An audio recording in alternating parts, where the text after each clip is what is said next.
કેશોદમાં રઘુવંશી સમાજ દ્વારા રાજકોટમાં બનેલા આકસ્મિક ઘટનાને વખોડી તંત્ર સમક્ષ આવેદનપત્ર આપવામાં આવ્યું હતું. તાજેતરમાં જ રાજકોટ ખાતે એક મહિલા દ્વારા બેદરકારીપૂર્વક અને ઓવરસ્પીડમાં શહેરના જાહેર માર્ગ પર વાહન અકસ્માત સર્જ્યો હતો, જેમાં બે નિર્દોષ વ્યક્તિએ ગંભીર ઈજા પહોંચી હતી. જેમાં આ દુર્ઘટનામાં ઘાયલ થયેલ રઘુવંશી સમાજની 15 વર્ષની દીકરી ધ્રુવી દેવાંગભાઈ કોટેચા સારવાર દરમિયાન દુઃખદ અવસાન પામી છે. આ ઘટના સમગ્ર રઘુવંશી સમાજ માટે અત્યંત પીડાદાયક હોય. આવી બેદરકારીના ગંભીર બનાવમાં નિર્દોષ 15 વર્ષની બાળકીને જીવ ગુમાવવાનો વારો આવ્યો હતો. તે સમાજ માટે ચિંતાજનક બાબત છે. આ સંજોગોમાં પોલીસ તંત્ર દ્વારા કેસમાં કડક અને નિષ્પક્ષ તપાસ હાથ ધરવામાં આવે અને આરોપી સામે તમામ સંબંધિત કાયદાકીય ધારાધોરણ મુજબ કડક કાર્યવાહી કરવામાં આવે અને તપાસ અને ન્યાયિક પ્રક્રિયામાં કોઈ પણ ઢીલાશ ન રાખવામાં આવે. ન્યાય માટે જરૂરી દેખરેખ, માર્ગદર્શન અને પ્રતિબદ્ધતા રાખી નિર્દોષ દીકરીને ન્યાય મળે તેવી માંગણી અને કેશોદ લોહાણા મહાજન અને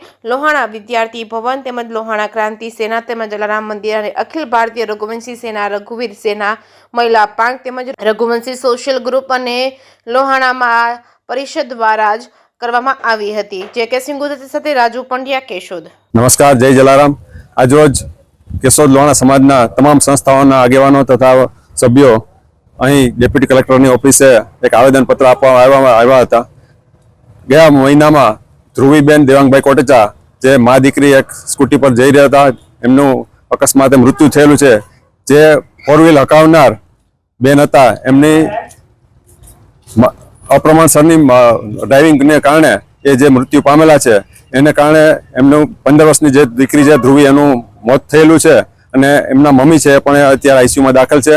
તો આ જે બનાવ બન્યો છે, કરુણ બનાવ બન્યો છે, એના માટે નિષ્પક્ષ તપાસ થાય, વહેલામાં વહેલી તકે તપાસ થાય અને જે કડક કાર્યવાહી ન્યાયિક રીતે, તર્ક સંબંધ રીતે અને જે કલમો લગાડવાની થતી હોય ન્યાયની, એ લગાડી અને એ પ્રમાણે તપાસ કરવામાં આવે અને કોઈ જાતની ઢીલ ન કરવામાં આવે અને એ પરિવારને, ધ્રુવીને ન્યાય મળે એવી અમારી તમામ કેશોદ રઘુવંશી સમાજની તમામ સંસ્થાઓ વતી અમારી માગણી છે, અપીલ છે, જેથી એને આત્માને શાંતિ મળે. આભાર. વંદે માતરમ. જય જલારામ.